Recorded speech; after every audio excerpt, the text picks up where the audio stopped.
common sense recap of the day's biggest stories. It's John Catsimatidis and Rita Cosby.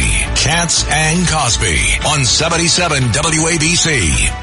Let's now go to Mike Lawler, Congressman Lawler, to give us an analysis of how Netanyahu's speech is. Yep, Congressman Lawler, you were right there as Netanyahu spoke. What was your reaction?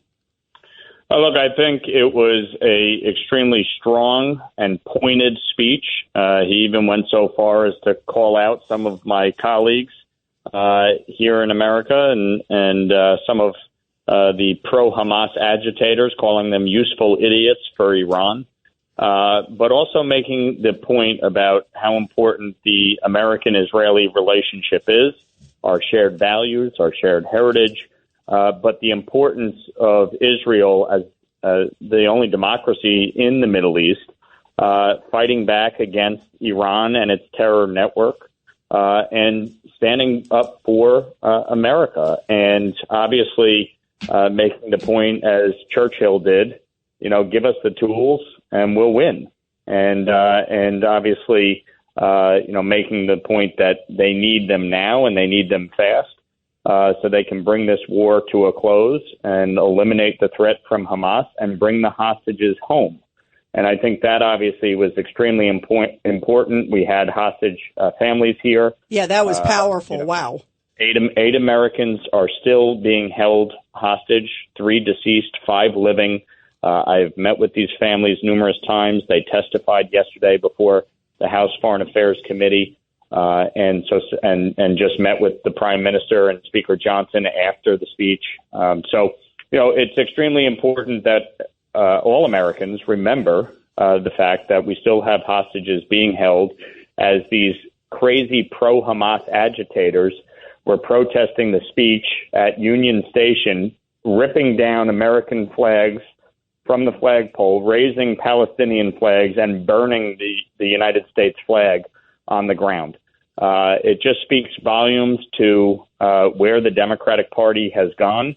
You had, nearly 80 representatives and senators boycotting the speech, including Vice President Harris, who normally would preside over a joint session of Congress along with the Speaker. And she chose not to be here today. Yeah, and really just speaks volumes to where the Democratic Party is. Let's go to Governor Pataki. He has a question. Yeah, Mike Lawler, first, you're my congressman, and I'm proud to have you as my congressman. Keep fighting. Thanks, what you just announced is what I was going to ask. You said 80 approximately Democrats boycotted Netanyahu's speech, including Vice President Harris. Were there many who actually sat on their hands or refused to acknowledge Netanyahu's very strong speech? And particularly, he said one thing that really struck me, that Israel's fight is our fight, Israel's enemies are our enemies, and Israel's victory is our victory. What was the reaction of the Democrats who actually had the gall to show up when he was saying this? Look, we had great members like Josh Gottheimer and Richie Torres who were standing up in support of the Prime Minister's comments and of the U.S.-Israel relationship. And then you had Democrats like Jerry Nadler, who was holding a book about Netanyahu and at points refusing to applaud, sitting there, with a scowl on his face. Schumer sitting there at points with a scowl on his face.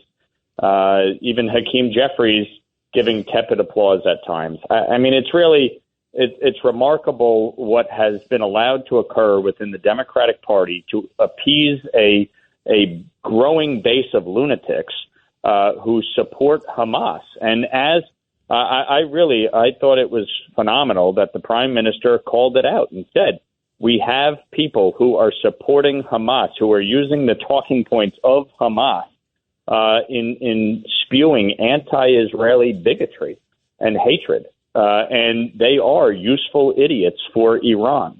And that really, to me, is pointed and it's correct.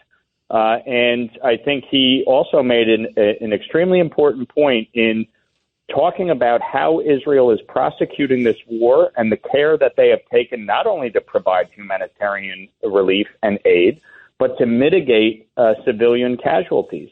And despite the Hamas Ministry of Health's talking points, Israel has taken great care in a war that is being conducted in an urban center. Yeah, and by the way, he got to that. Absolutely. Congressman Lawler, I want to make sure we get in Governor Patterson real quick. Congressman, my favorite part of the speech was when he talked about Rafah and how there were very few, there were 1,203 Hamas members killed there. There were 24 other people killed accidentally because of an accident.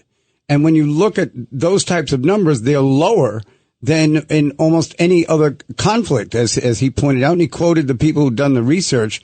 I was blown away by that. I thought that was extremely important, Governor, when he said that, because everybody has been led to believe that Israel is indiscriminately killing innocent Palestinian civilians, and it's just not true. And I think that was an important point for him to make on the rostrum to Congress, especially with people like Rashida Tlaib sitting in there holding a sign up calling him a war criminal. I think it was important for Americans to hear that. I hope that people heard it loud and clear and understand that Israel, the difference here is Israel is trying to eliminate terrorists and the threat that is posed to the state of Israel. Hamas indiscriminately targeted innocent men, women, children, and babies. That is the difference. This is a battle of good versus evil. There is no moral equivalency here.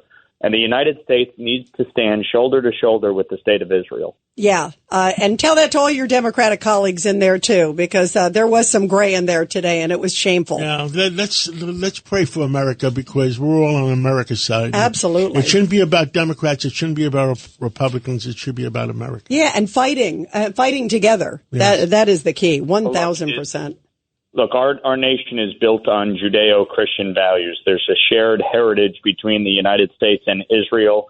The United States has been Israel's closest ally for 76 years, the first country, the first nation to recognize the state of Israel 11 minutes after its founding. Israel, we have no greater friend than Israel, and they no greater friend than us.